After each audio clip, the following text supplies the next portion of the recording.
जरा बताएं, यहाँ से बाजार को किस तरह से आप आंक रहे हैं, किस इस दबाव को किस तरह से देख रहे हैं? नहीं, इनफैक्ट देखिए प्रशांत, मुझे लग रहा है कि मार्केट्स में थोड़ा सा जो करेक्शन आ रहा है वो ज्यादातर इसलिए आ रहा है क्योंकि पिछले 8-10 दिनों में हमने देखा है कि एफआईआईस की काफी बड़ी बिकवाली आई है, रुपया भी वीक हो चुका है, क्रूड का भी मूवमेंट काफी एलिवेटेड हो चुका है और कहीं ना कहीं मार्केट को एक हेल्दी करेक्शन की जरूरत थी। अप्रैल से जो मार्केट्स में तेजी आई थी, लगातार वन साइडेड तेजी थी, तो कहीं ना कहीं मुझे लग रहा है कि एक हेल्दी करेक्शन है। ऐसा नहीं कि बाजार में बाइंग नहीं आएगी। मेरे ख्याल से निवेशकों को इसको एक अपॉर्चुनिटी की तरफ देखना चाहिए क्योंकि जो सितंबर क्वार्टर के रिजल्ट्स आएंगे, मेरा अनुमान है कि नंबर्स जून क्वार्टर से भी काफी अच्छे रहेंगे और आने वाले फेस्टिव सीजन में जिस प्रकार से अभी कंज्यूमर स्पेंडिंग होगी, मैक्रो डेटा आएंगे, मुझे लग रहा है कि डेफिनेटली थोड़ी बहुत वैल्यू बाइंग आपको आने वाले महीने में देखने को मिलेगी। तो कहीं पे भी मुझे लग रहा है कि इंडेक्स नहीं बट स्टॉक स्पेसिफिक रवैया अपनाइए। अभी भी काफी अच्छे कंपनीज है, अवेलेबल है, अच्छे वैल्यूएशंस पे मिल रहा है। नॉर्मली इन्वेस्टर्स ऐसे समय पे पैनिक करके बाजार से निकल जाते हैं, लेकिन यही सही अच्छा समय होता है जब आपको फंडामेंटली अच्छी कंपनी अपने कंफर्ट लेवल्स पे मिलती है। और ये एक बहुत इंपॉर्टेंट प्रोसेस होता है वेल्थ क्रिएशन का, कि आपको तभी निवेश करना होता है जब सारे लोग बेचते हैं। तो I would be still positive on the markets, but रवैया थोड़ा सा मीडियम टू लॉन्ग टर्म रखे। लॉन्ग टर्म में इंडिया ग्रोथ स्टोरी और इक्विटी मार्केट्स में अभी भी मुझे लग रहा है कि अच्छा ग्रोथ पोटेंशियल है। ये है। बट आपके सवाल जवाब फिर सिलसिले की शुरुआत करेंगे और अमोल हमारे साथ जुड़ गए हैं महाराष्ट्र से। अमोल नमस्कार, पूछिए क्या जानना है आपको? नमस्ते। नमस्ते सर, मेरे पास अरविंद लिमिटेड के 125 के भाव से 500 शेयर हैं और एक एमएमटीसी के है 42 के भाव से 125 के भाव से। हाँ, आपने ये कब लिए थे अमोल? 1 साल हो गए सर। आपकी क्या 2 साल पुरानी होल्डिंग है ये? हाँ, 1-1.5 साल हो गया सर। ठीक है, अच्छे भाव पर एंट्री है। 125 रुपये खरीद है और इस वक्त शेयर ट्रेड कर रहा है इनके भाव से करीब 200 रुपये ऊपर। 500 शेयर है अरविंद फैशंस की। अविनाश जी, अरविंद फैशन हालांकि हमने काफ़ी उतार चढ़ाव देखा है इस शेयर में, मतलब एक तरफा कोई मूव नहीं रही है, ना तो गिरावट वाली ना तो तेज़ी वाली। अभी अरविंद फैशन के शेयर इनके पास है, हम वो दिखाएंगे। बताइए क्या करना चाहिए अविनाश जी शेयर में? क्या होल्ड करें और मुनाफे के लिए, या फिर चूंकि इनके पैसे ठीक ठाक बढ़ गए हैं तो थोड़ी मुनाफा वसूली कर लेंगे? अभिषेक, पहले तो गुड मॉर्निंग। और मैं कहूंगा कि अरविंद फैशंस में पोजीशंस होल्ड करे। मुझे लग रहा है कि current year that is FY24 में अच्छी खासी बढ़त बोथ रेवेन्यू और प्रॉफिटेबिलिटी में बढ़ने की अपेक्षा है। सबसे बड़ी बात, जो ब्रांडिंग स्ट्रेटेजी इन्होंने अडॉप्ट की है, प्लस इनके जो ज्योग्राफिकल नेटवर्क है, प्लस जिस ब्रांड से वो काम करते हैं, मेरे ख्याल से काफी हद तक both volume as well as value uptick काफी अच्छा देखने को मिला है। क्वार्टर 1 का भी नंबर ठीक-ठाक था, मेरे ख्याल से मैनेजमेंट की कमेंट्री भी काफ़ी अच्छी थी। तो यहाँ पे मैं होल्ड करने की राय दूँगा। अगर इनका नज़रिया कम से कम साल, डेढ़ साल का है, तो यहाँ से भी एक अच्छी बढ़त मिलेगी। हालाँकि इनकी बाइंग प्राइस काफ़ी निचले लेवल पे है, तो थोड़ा बहुत मुनाफ़ा वसूल ये कर भी सकते हैं। बैलेंस क्वांटिटी होल्ड करें, बट अगले 12-15 महीने का आउटलुक काफ़ी पॉजिटिव। ठीक है, तो ये है आपको अमोल राय अरविंद फैशन पे। चलिए अगले जो कॉलर हैं उनका नाम है कमल और हरियाणा से हैं। कमल जी नमस्कार, पूछें अपना सवाल। हाँ, नमस्कार सर। जी पूछें अपना सवाल। सर, मेरे पास इंडिया बुल्स हाउसिंग फाइनेंस के 350 शेयर है 180 के भाव से। इसको मैं रखूं या बेचूं? ठीक है, कोई नजरिया कब तक रुक सकते हैं आप? हाँ जी। कितने वक्त तक रुक सकते हैं स्टॉक के साथ आगे? ये लगा लो आप, साल, 1.5 साल से तो पहले ही पड़े हैं मेरे पास। ठीक है, चलिए चलिए आपके भाव से थोड़ा ऊपर है। साल, 1.5 साल हालांकि आपने यहाँ पर रुका है, तो आप उम्मीद कर रहे हैं कि और ज़्यादा बेहतर संकेत हैं या नहीं? अविनाश जी बताएं, इंडिया बुल्स पर क्या आपकी राय होगी? नहीं, मुझे लग रहा है कि देखिए यहाँ पे नजरिया अगर साल, डेढ़ साल का है तो ही यहाँ पे पोजीशन होल्ड करी, क्योंकि इस स्टॉक ने बहुत लंबे समय तक अंडर परफॉर्म किया है। हालांकि अभी ये ब्लैक रॉक की कंपनी है, प्रमोटर्स बहुत मजबूत है। हाउसिंग मार्केट भी अभी बहुत समय के बाद रिकवरी मोड में है, क्योंकि रियल एस्टेट मार्केट भी अच्छी तरह से बढ़ रहा है। तो मेरे ख्याल से 12 टू 15 मंथ्स का टाइम फ्रेम अगर ये रखते हैं तो 230, 240 का एक टारगेट प्राइस पॉसिबल लग रहा है। लेकिन थोड़ा समय लगेगा मेरे ख्याल से। थोड़ा सा स्लो मूविंग स्टॉक है और न्यूज बेस्ड ड्रिवन स्टॉक है, तो अभी फिलहाल के लिए अगर इनके पास है तो होल्ड करें। ओके, तो होल्ड करने की सलाह है इंडिया बुल्स हाउसिंग फाइनेंस पर। संधू हमारे साथ हैं फोन लाइन पर। संधू साहब नमस्कार, पूछिए अपना सवाल और ये भी बताइए कि आपने कहां से फोन किया है? मैंने कलकत्ता से फोन किया है। Good morning. हाँ बढ़िया सर, सवाल पूछिए। मेरे दो क्वेरीज है। एक तो है कैप्लिन पॉइंट लेबोरेटरी और दूसरा है कैप्लिन पॉइंट। कैप्लिन पॉइंट क्या भाव के हैं? एक्चुअली ये पब्लिक इशू में मेरे को आया 100 शेयर, उसके बाद ये 2016 में स्प्लिट होके 500 शेयर मिला, मैंने 400 शेयर सेल कर दिया, अभी 100 शेयर मेरे पास आए। इसको क्या 100 शेयर आपके पास हैं अभी? यस। ठीक है, कैप्लिन पॉइंट पर बाद में लेंगे क्योंकि ये जो है इनके पास ना आईपीओ के भाव का है, लेकिन मार्क्सन्स फार्मा 250 शेयर इनके पास है 87 रुपये 50 पैसे के भाव पर। अविनाश जी, राय आपसे चाहेंगे हम। मार्क्सन्स फार्मा में ना हमने बड़ी बढ़िया तेज़ी हमने देखी है और ये 100 रुपये के ऊपर शेयर जाकर कारोबार कर रहा है।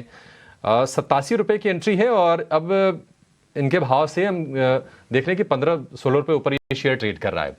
क्या सलाह होगी, मार्क्सन्स फार्मा में बने रहें या फिर फार्मा आईटी वाले शेयरों से निकलकर थोड़े से बेहतर ग्रोथ वाले एरियाज में आप फोकस करने की सलाह देंगे?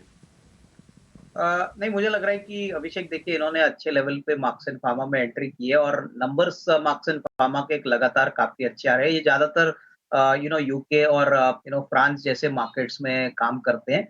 नंबर्स की बात करें तो बहुत ही दमदार नंबर पिछले साल FY23 के लिए इन्होंने रिकॉर्ड किए थे। Q1 का भी नंबर काफी अच्छा था, तो मेरे ख्याल से यहाँ पे होल्ड करें। मुझे लग रहा है कि 130-140 का नियर टर्म का टारगेट बनता है, तो तब तक मेरे ख्याल से यहाँ पे पोजीशन होल्ड करें।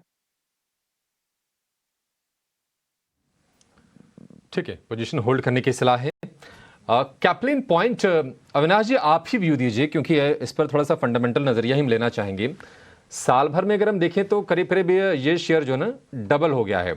हालांकि मतलब कि अगर हम मार्च के निचले स्तर से देखेंगे तो 584 रुपये के आसपास के भाव थे, अब 1022 पर ये ट्रेड कर रहा है। लेकिन इनके पास ना आईपीओ प्राइस वाले हैं और जहां तक मैं देख पा रहा हूं कि 2014 में इसका पब्लिक इशू आया था और तब से ये शेयर होल्ड कर रहे हैं। 100 शेयर अभी भी हैं, तो कॉस्ट वाली टेंशन नहीं है। कॉस्ट तो पूरी की पूरी रिकवर भी हो गई है और बता रहे हैं कि शेयर स्प्लिट भी हुआ तो उसका फायदा भी मिल गया है। अभी 100 शेयर बचे हुए हैं, क्या उसमें निवेशित रहें? मार्च से अच्छी ग्रोथ है, क्या आगे ये कंटिन्यू रहेगी? डेफिनेटली अभिषेक, ग्रोथ काफी अच्छी रहेगी क्योंकि अभी इस कंपनी का जो प्रोसेस है वो ऐसे सुनने में आ रहा है कि यूएस मार्केट्स में वो एंट्री करने के लिए तैयार हो रहे हैं। यूएस मार्केट्स एक बहुत बड़ी अपॉर्चुनिटी है और ज्यादातर अभी तक ये अफ्रीकन और लैटिन अमेरिकन कंट्रीज को एक्सपोर्ट करते थे। तो मेरे ख्याल से देखिए ग्रोथ पोटेंशियल तो काफी अच्छा है, लेकिन जिस प्राइस पे इन्होंने एंटर किया है और जिस प्रकार की इनकी छोटी क्वांटिटी है, मैं इतना ही कहूंगा कि एटलीस्ट कैपिटल फ्री कर दे, बैलेंस क्वांटिटी शेयर आप फ्री रखिए क्योंकि बाजार में क्या है कि वॉलेटिलिटी बहुत ज्यादा है, ऑलमोस्ट डबल हो चुका है इनका निवेश। तो मेरे ख्याल से थोड़ा सा मुनाफा वसूल करके बैलेंस क्वांटिटी होल्ड करे। अगले साल 1.5 साल का नजरिया अगर कोई लेता है तो अच्छी खासी कमाई इवन करंट लेवल से भी होगी। करंटली मेरे ख्याल से पार्टली प्रॉफिट बुकिंग और पार्टली होल्ड कर। ठीक है, आपसे जुड़े हुए हैं, हिरेंद्र नाम है इनका। हिरेंद्र जी नमस्कार, उत्तराखंड में कहां से हैं आप, पहले तो ये बताइए और उसके बाद अपना सवाल पूछिए। जी नमस्कार, मैं उत्तराखंड अल्मोड़ा से हूँ। जी जी नमस्कार। मेरा सवाल है, मैंने सेल के 1000 शेयर लिए थे 104 के भाव पे। थोड़ा ऊपरी लेवल पे आपकी खरीदारी है, लेकिन कोई नजरिया कब तक रुक सकते हैं आप? ये अभी 1-2 साल तो और रुक सकता हूँ। 2021 की खरीद है मेरी एक्चुअल में। ठीक है ठीक है ठीक है, आप ऑलरेडी काफ़ी आपने पेशेंस दिखाया, लेकिन जो है अभी फिलहाल लगातार दबाव इस स्टॉक पे और उसका नुकसान आपको होता हुआ। अविनाश जी ऑलरेडी 2021 से ये स्टॉक होल्ड करके रखा हुआ उन्होंने, फिलहाल आगे का नजरिया चाहते हैं, 1-2 साल और रुक सकते हैं? देखिए प्रशांत, मुझे लग रहा है कि मेटल स्पेस में इन्होंने जो स्टॉक लिया है मेरे ख्याल से इसलिए अंडर परफॉर्म कर रहा है क्योंकि ग्लोबली मेटल का प्राइसेस थोड़े से सॉफ्ट है, प्लस चाइना का भी फैक्टर प्ले आउट हो रहा है। चाइना की जो खरीदारी मेटल मार्केट में नॉर्मली होती है वो काफी कम है। लग तो रहा है कि कम से कम साल 1.5 साल और इनको इंतजार करना पड़ेगा अगर इनको अच्छी खासी रिस्क रिवॉर्ड चाहिए। कंपनी अच्छी है, सेल ने बहुत कोशिश की है कि कर्जा भी बैलेंस शीट पे काफी कम हो, प्लस डोमेस्टिक इंफ्रा स्पेस में जिस प्रकार से प्रोजेक्ट्स गवर्नमेंट ने अनाउंस किए वहां पे डोमेस्टिक डिमांड तो अच्छी तरह से बढ़ रहा है। लेकिन जो मेजर री रेटिंग ट्रिगर है सेल के लिए वो तब आएगा जब मेटल के प्राइसेस बढ़ेंगे। नजरिया साल 1.5 साल का रखिए और यहाँ पे होल्ड करिए। कंपनी अच्छी है लेकिन री रेटिंग के लिए थोड़ा समय लगेगा और उसके लिए लंबा टाइम फ्रेम देना जरूरी है।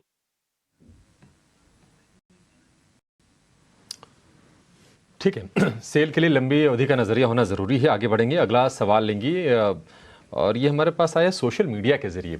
जेंसार टेक के शेयर है 28 की संख्या में और भाव है 675 रुपए का।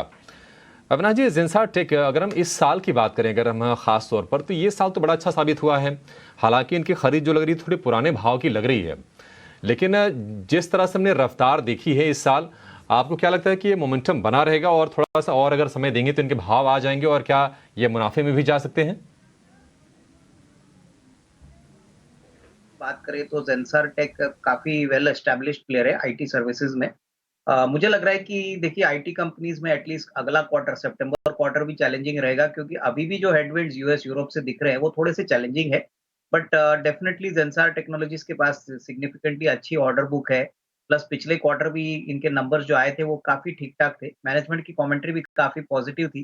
तो नजरिया 12-15 महीने का रखिए। मुझे लग रहा है कि कहीं ना कहीं ऐसा लग रहा है कि सितंबर के बाद, होपफुली अक्टूबर नवंबर के बाद, होपफुली यूएस मार्केट से एक अच्छी रिकवरी देखने को मिलेगी। तो डेफिनेटली आईटी कंपनीज इंडिया में बेनिफिट करेगी। इनका भी ज्यादातर बिजनेस यूएस ड्रिवन है। तो मुझे लग रहा है यहाँ पे होल्ड कर सकते हैं, थोड़ा सा इंतजार करें, बट डेफिनेटली कम से कम 12-15 महीने का टाइम फ्रेम यहाँ पे रखना जरूरी। पर आपको 12 से 15 महीने का नजरिया रखना होगा जेंसार टेक पर, आपको अहम राय मिलती हुई। अरिजीत विकास नमस्कार, आपने कब ये शेयर लिए थे और कितना समय दे सकते हैं इसको? सर मैंने सितंबर 20 के बीच में लिया था, पीएनसी इंफ्रा। सितंबर 2020? या कोविड के बाद ही वो मार्केट थोड़ा ठीक है। फ्लक्चुएट हो रहा था ऊपर नीचे, तभी लिया था सर। ठीक है, 3 साल का समय तो आपने दे दिया है और हम देख रहे हैं कि अब तो इलेक्शन ईयर है और इलेक्शन से पहले तमाम जो कंस्ट्रक्शन इंफ्रा रिलेटेड जो कंपनियां होती हैं वो फोकस में होती हैं और चलते भी हमने देखा है शेयर को। अविनाश जी, पीएनसी इंफ्राटेक, इनके भाव से तो ठीक ठाक ही ऊपर शेयर आ गया है। 152 का भाव है, 350 के ऊपर है, 200 रुपये प्रति शेयर का फायदा तो सीधा सीधा हो रहा है। पार्शियल प्रॉफिट बुकिंग कर लें या फिर अभी 6-8 महीना और दें? नहीं, बिल्कुल अभिषेक, पीएनसी इंफ्रा में ये 6 से 12 महीने का टाइम फ्रेम रखते हैं तो अच्छी खासी कमाई होगी। आपने सही कहा कि इलेक्शन का ईयर होता है तो कंस्ट्रक्शन ईपीसी कंपनीज को ज्यादा ऑर्डर्स मिलते हैं, और वैसे भी पीएनसी इंफ्रा का जो ट्रैक रिकॉर्ड है, फाइनेंशियल परफॉर्मेंस है, वो काफी स्ट्रांग है। ऑलरेडी काफी अच्छी ऑर्डर बुक पे कंपनी बैठी है, तो एग्जीक्यूशन भी काफी अच्छा है। तो मेरे ख्याल से अगर 6 to 12 मंथ्स का ये नजरिया लेते हैं तो 400 सवा 400 का भी टारगेट प्राइस पॉसिबल है।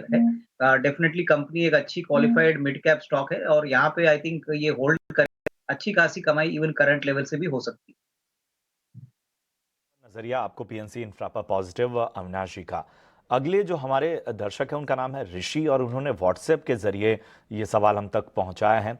मोरारजी टेक्सटाइल के इनके पास 100 शेयर हैं और इन्होंने 19 रुपए के भाव पे खरीदा है।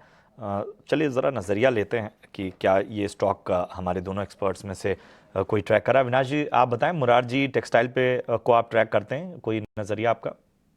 प्रशांत, ये स्टॉक में ट्रैक नहीं करता हूँ, बट बहुत पुरानी कंपनी है और मुझे लग रहा है कि इन्होंने शायद प्राइस देख के यहाँ पे एंट्री की है। मेरे ख्याल से फंडामेंटल व्यू तो मेरे पास है नहीं, बट आई थिंक कोई दूसरा विकल्प अगर ये करे तो अच्छा रहेगा, क्योंकि कोई बड़ा पॉजिटिव सरप्राइज या कोई बड़ा ट्रिगर इस स्टॉक में हमने अभी तक तो देखा नहीं।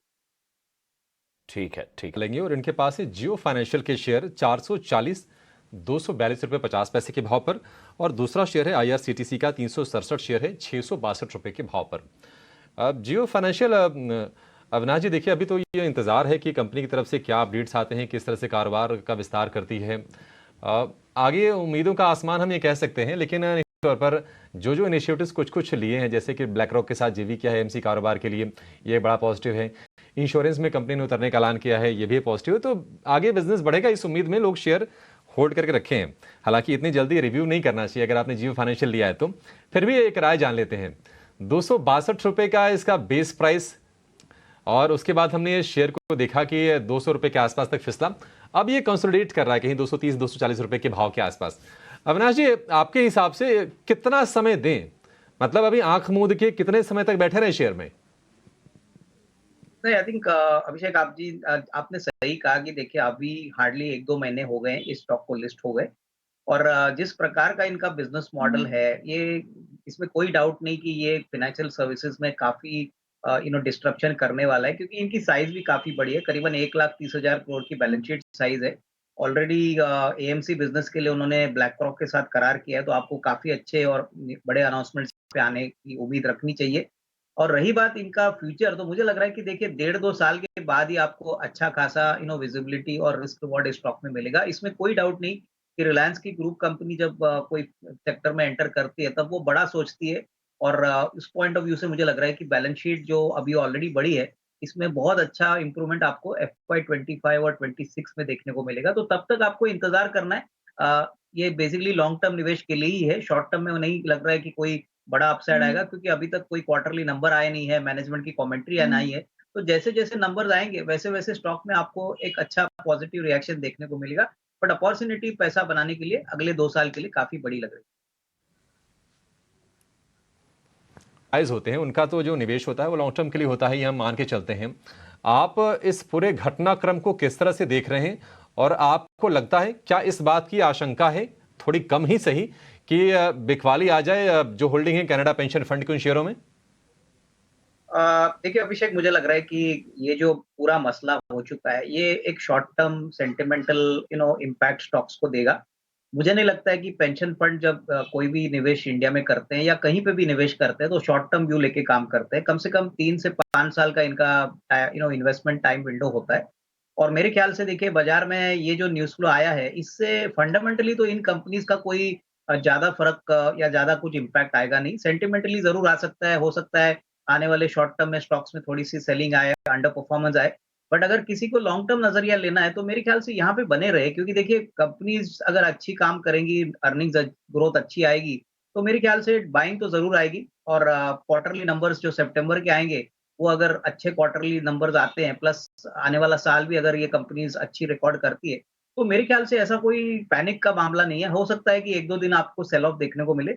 इन्वेस्टर्स को ये समझना चाहिए कि अगर उनका नज़रिया लॉन्ग टर्म है, तो इनको अपनी पोज़ीशंस होल्ड करनी चाहिए। जो शॉर्ट टर्म ट्रेडर है, उनको निकल जाना चाहिए, क्योंकि देखिए एक बार मोमेंटम नेगेटिव होता है, तो स्टॉक में एक अंडर परफॉर्मेंस आप इनको देखने को मिलेगा। तो मेरे राय में आई थिंक जिन्होंने खरीदा भी नहीं है स्टॉक्स और जो कंपनीज़ अच्छी है, वहाँ पे खरीदने के मौके भी समझने चाहिए, क्योंकि ये मैटर मुझे लगता है ज़्यादा से ज़्यादा 1-2 महीने में मार्केट्स कंप्लीटली भूल जाएँगे और वापस अर्निंग्स पे फोकस करें। करेक्ट।